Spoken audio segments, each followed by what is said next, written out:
السلام عليكم، كي دايرين؟ لاباس عليكم؟ نتمنى تكونوا بخير وعلى خير وبصحه جيده. صراحه توحشتكم بزاف، توحشت اليوتيوب، توحشت التعليق ديالكم الزوينه اللي كتشجعني دائما. ولكن سمحوا لي كنغبر عليكم لظروف خاصه، وثانيا ما كنبغيش نجيب لكم يعني شي حاجه اللي نتوما ديجا عارفينها. كنبغي نبتكر نجيب لكم شي حاجه اللي جديده، شي حاجه اللي غادي تعجبكم الا جربتوها. المهم اليوم شاركت معكم هاد الشلاضه اولا سلطه هماويه ديال تحميره الوجه. الناس اللي كياخذوا لي كوموند، الناس اللي كيبغيو يصايبوا شي حاجه اللي راقيه في الدار، شي حاجه بريستيج، شي حاجه اللي غزاله وبنينه، غادي تجربوا هاد الشلاضه. واللي داقها من عندكم غايقول لك واو، شي حاجه خطيره. المهم خليكم معايا. اول حاجه غادي ناخذ هنا قمرون. خديت قمرون، خذوا نتوما الكميه اللي بغيتو. هنا تقريبا درت 250 غرام ديال قمرون. ضفت ليه معلقه ديال الزبده، وغادي نضيف ليه الملحه. بالنسبه للملحه البنات ما تكثروش الملحه بزاف. صافي غادي نضيف ليه دابا معلقه ديال، ماشي معلقه، غير القليل، يعني راس معلقه ديال الابزار قليل، شويه تاع البزار، ما تكثروش بزاف.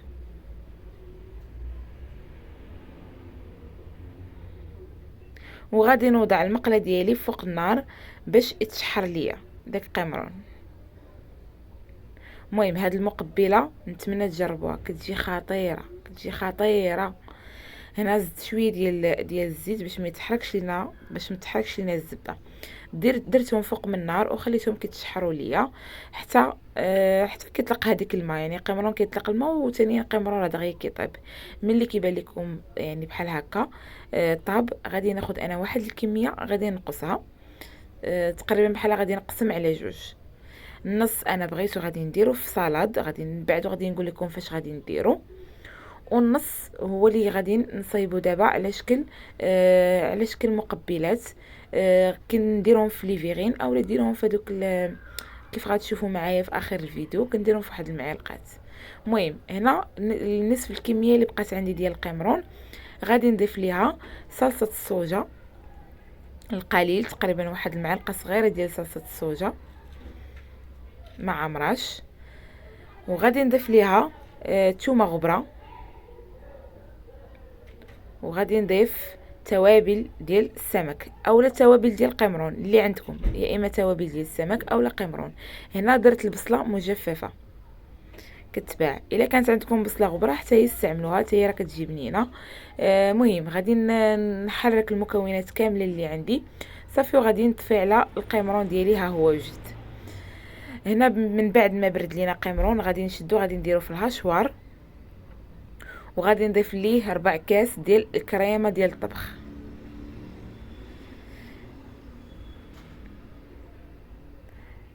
صدقوني الا جربتوا هاد الطريقه غادي تحمقوا عليها، شي حاجه كتجي خطيره، شي حاجه اللي راقيه يعني بنينه بزاف. المهم غادي نطحن المكونات اللي عندي، يعني قمرون وديك الكريمه اللي استعملنا كيف كتشوفوا. صافي وها هي المقبله ديالنا وجدات. هنا انا خليتها شويه ثقيله، الا بغيتو تخليوهم يعني ديروها على شكل تكون الحشوه كريمي، يعني كريميه، غادي تضيفوا نص كاس ديال كريمه الطبخ باش تجيكم شويه سائله. صافي تقدروا تستعملوهم في ليفيغين. دابا غادي ندوزو للديسير اللي غادي نستعمل انا في السلطه. هنا خديت المونغ، قطعت داك الطروفات اللي في الجنب على هذاك الشكل. وهاد الطرف اللي بقى لي بحال هكا ما غاديش نرميو حتى حاجه ما كتضيع، غادي نقطعو بحال هذا الشكل، غادي نديرو على شكل مربعات، وهو اللي غادي نعمر به الاناناس. اكيد غادي نضيف ليه يعني فواكه اخرى. انا بديت بالسلطه هي الاولى، غادي نصيبها وغادي نعصر عليها الحامض، وغادي نديرها في الثلاجه باش تبرد ليا. بالنسبه باش نوضح لكم، هنا صافي راه في الصباح انا شنو كندير ملي تكون عندي شلاضه، كنسلق الخضره كامله في الليل الا البطاطا. الا البطاطا ما كنسلقهاش، كنخليها حتى الغد عاد كنسلقها هي والرز. اما الخضر الاخرى كنسلقها كنوجدها في الليل، او تبخروها، يعني كيبقى لكم نتوما الاختيار بحال بحال.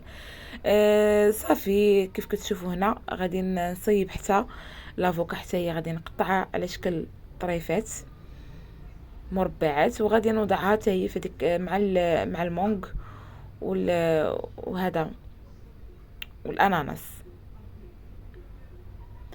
المهم الطريقه راه واضحه، كنزرب شويه باش ما نطولش عليكم وباش ما يجيكمش الفيديو ممل.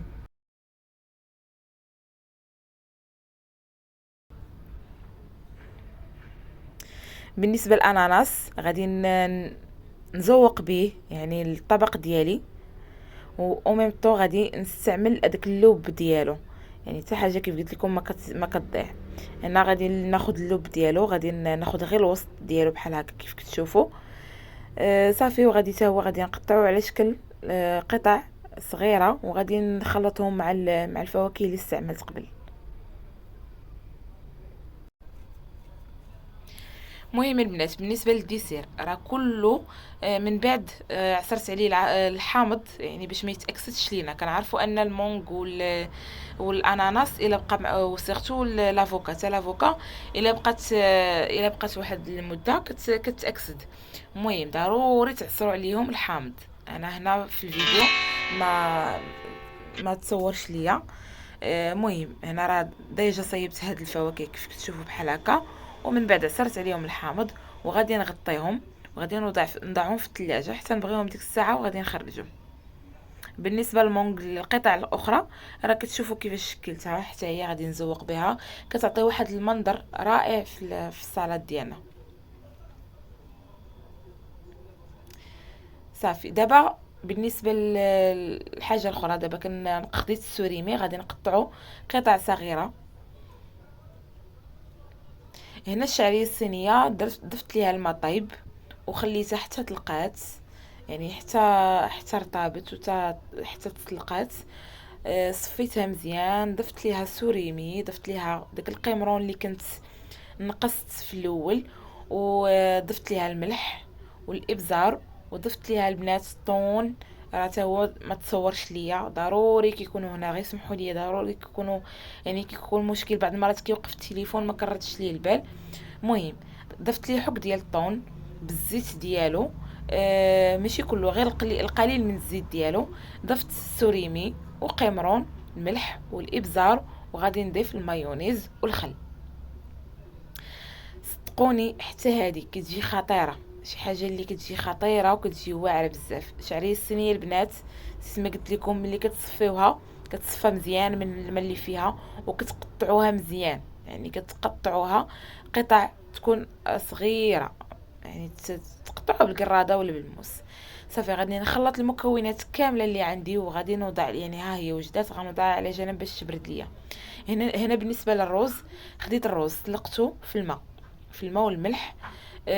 من بعد صفيته، زدت عليه شويه الماء بارد باش ما تعجنش ليا. زدت عليه جلبانه والطون، استعملوا اي طون كيعجبكم. غادي نضيف هنا الابزار،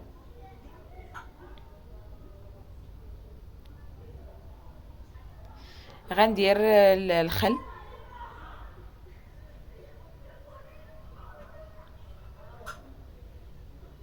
الملح. ضروري انا كنزيد شويه ديال الملح، واخا كنسلق الخضره بالملحه كنزيد شويه ديال الملح، ومن بعد نتوما كتذوقوا كتصحوا الذوق ديالكم، يعني لقيتوا شي حاجه ناقصه راه كتزيدوها. ضفت المايونيز، هنا درت 2 معالق ديال المايونيز، يعني الرز راه كيبغي المايونيز يكون بالزيت شويه، ما يكونش قليل. ضفت ليه الزيت، حيت كيف تشوفوا الطون ما درتش لي انا الزيت ديالو. صافي غادي نخلط المكونات وغادي نزيد المايس الذره.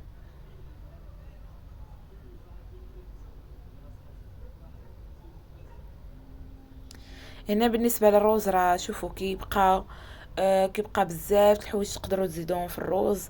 تقدروا تزيدوا القمرون، السوريمي، السلامون، تقدروا تزيدوا الفلافل مشويه حتى هي مقطعه الوان، كتعطي واحد المذاق زوين في الروز. الفطر، الزيتون مقطع، المهم يعني كل واحد وشنو كيبغي. انا اكتفيت بداك الشيء. بالنسبه للخضره، هنا اللوبيا انا تاهي سلقتها.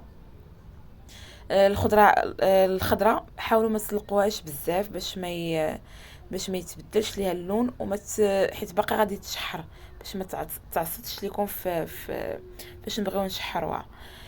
ضفت ليها هنا زيت الزيتون، درت الابزار، وغادي نضيف معلقه صغيره ديال الكمون، ما تكونش عامره بزاف.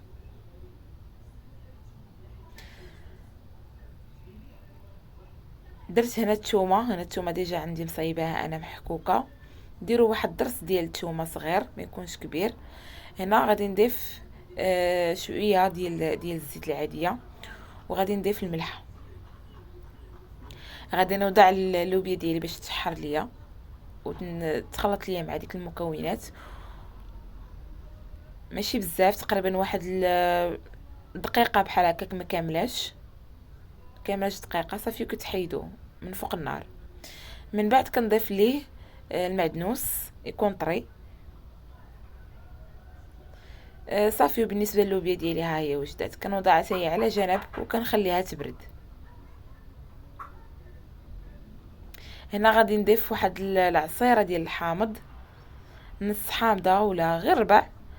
كندير عصيره حتى هي كتعطي واحد البنه زوينه.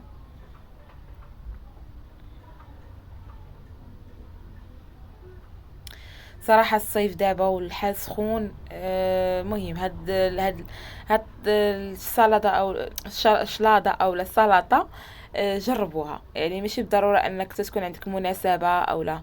المهم الفكره راها واضحه، يعني تقدروا تجربوها لوليداتكم، راه كتجي رائعه وما يشبعوش منها. انا الشلاضه ما نكذبش عليكم كتعجبني وهي بنينه، ما كنبغيش انا غير خضره تكون مسلوقه وصافي محطوطه في الطبسيل.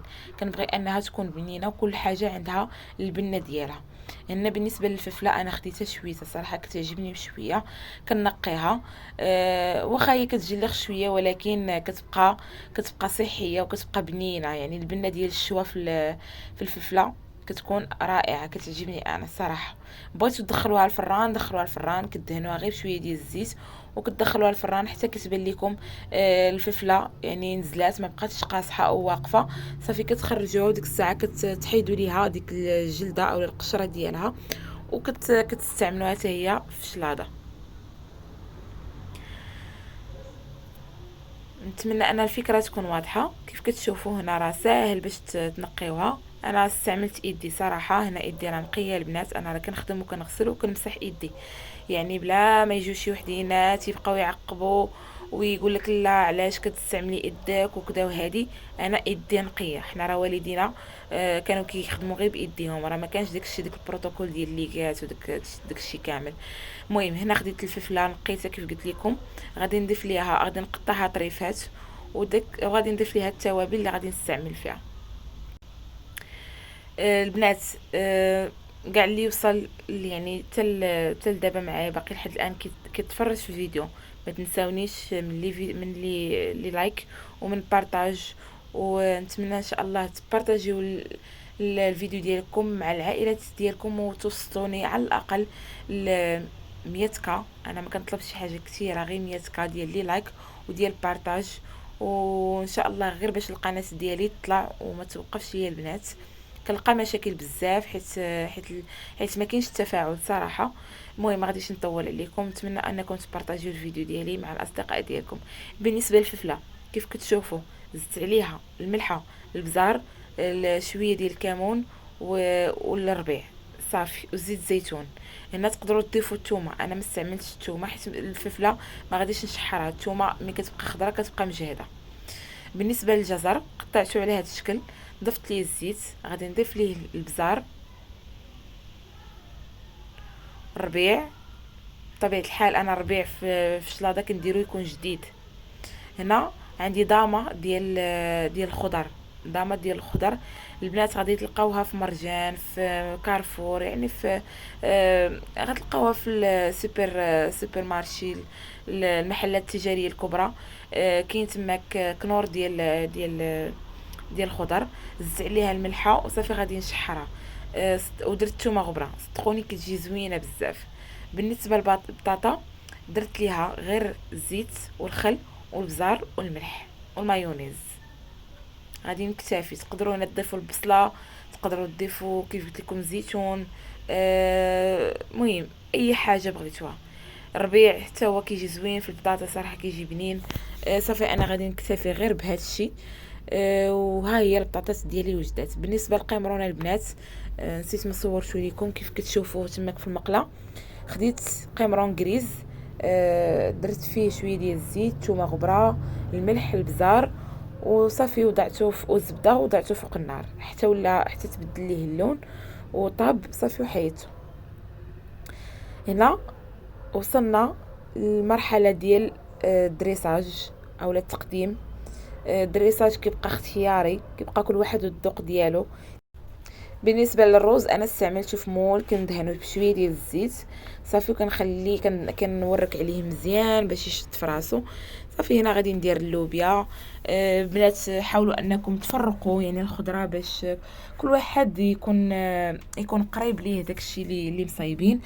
هنا درت اناناس، وضعت فيه داك الفواكه اللي خلطت كيف كتشوفوا، اللي كتكون منعشه بنينه بزاف. انا خليتها بحال هكا، ما زدتش عليها شي حاجه مالحه. انا بغيت نخلط ما بين المالح والحلو.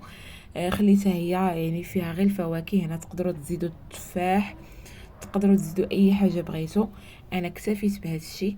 مهم درت لوبيا، درت لافوكا، وصافي وغادي نحط الخضر الاخرى اللي بقات ليا.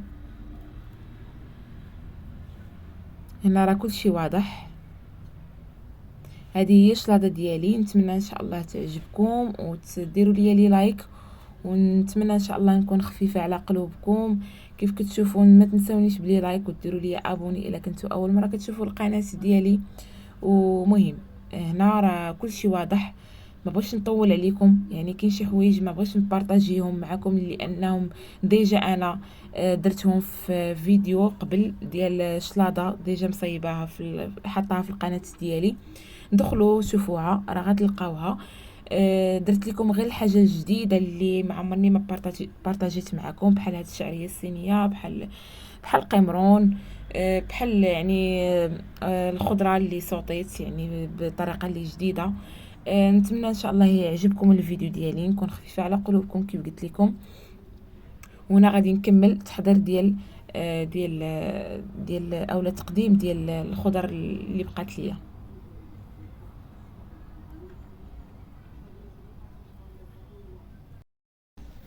البنات بالنسبه للباربه، الباربه سلقتها في الماء. من بعد فاش تسلقات قطعتها على شكل قطع صغيره، زدت ليها السكر كلاصي والخل والبزار والزيت الزيتون. صافي كتجي خطيره، كتجي واعره.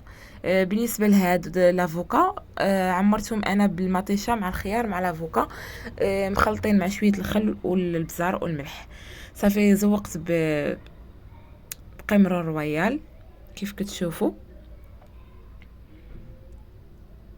نتمنى ان شاء الله كلشي يكون واضح. اي حاجه ما فهمتوهاش راني كنجاوب البنات على التعليق ديالكم، غير كتبوا لي اي حاجه في التعليق ديالكم وراه غادي نجاوبكم. مرحبا بكم على الراس والعين.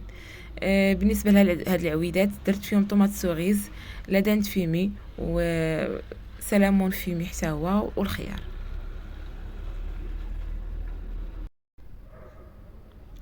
هنا وضعت الاناناس، شكلته على هذا الشكل كيجي زوين. بالنسبه لهذاك المقبله اللي درت في الاول ديال قمرون، نتوما كيف قلت لكم ديروها يا اما في هذه المعلقات، تقدروا تحطوها حتى في لي فيغين الا درتوها كريميه يعني تكون شويه سائله، كتقدروا ديروها في لي فيغين تذوقوها بكروفيت.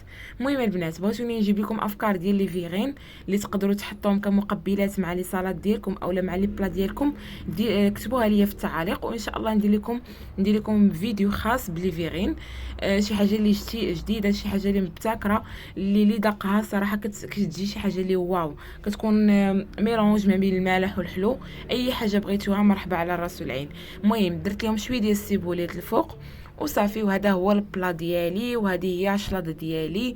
كيف قلت لكم شي حاجه ديال تحميره الوجه، شي حاجه الا حطيتوها للضياف ديالكم صدقوني غادي يبقاو يتعجبوا لبعض المذاقات. هي صراحه كلها زوينه، جات كلها طوب، شي حاجه اللي واعره. وبالنسبه للناس اللي كيبغيو يشدوا لي كوموند، راه تقدروا تستعملوها، يعني تقدروا تاخذوا الفكره وتستعملوهم للناس، يعني الناس اللي كياخذوا الطلبيات، شي حاجه اللي غادي تحمر لكم وجهكم، انا متاكده. المهم هنا كنقول لكم الى اللقاء، وان شاء الله نتلاقاو في فيديو جديد. مع السلامه.